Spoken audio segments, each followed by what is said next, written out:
Lors de sa visite au Maroc, le prince souverain s'est rendu dans le centre socio-éducatif d'Agadir, créé en 2008 par l'Association de l'enfance handicapée et soutenu depuis 2010 par la direction de la coopération internationale de Monaco. Sur place, le souverain a rencontré de nombreux petits souffrant de handicap, que ce soit mentaux ou physiques.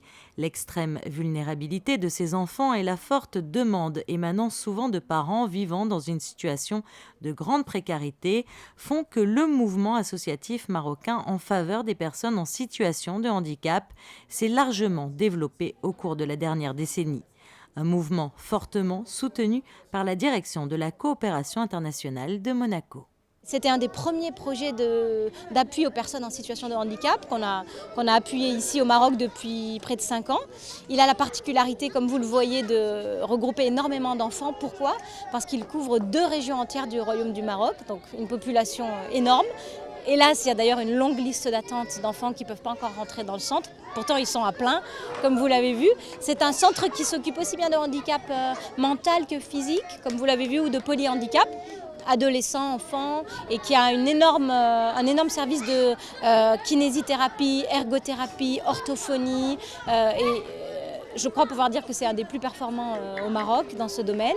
Il y a plus de 155 enfants en permanence du matin au soir, plus encore un autre groupe qui vient tous les jours entre midi et 2 de l'extérieur, qui sont scolarisés dans le public et qui viennent pour 2 heures de réadaptation.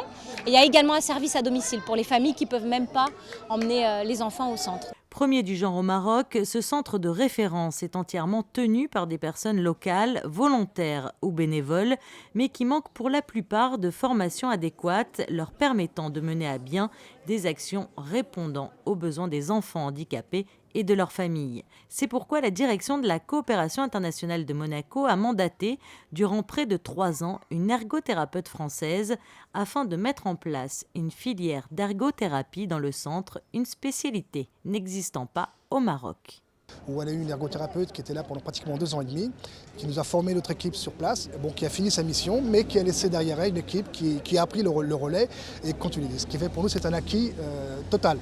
Ça facilite les aides pour leur intégration, les aides techniques au niveau des accessibilités, les aménagements de leur lieu, leur quotidien, mais pour les familles, au niveau dans le monde du travail, à l'école. C'est des techniques d'adaptation de poste pour que cette personne puisse continuer à faire une activité malgré la déficience. C'est essayer de trouver des aides pour compenser le manque qu'elle a sur elle-même.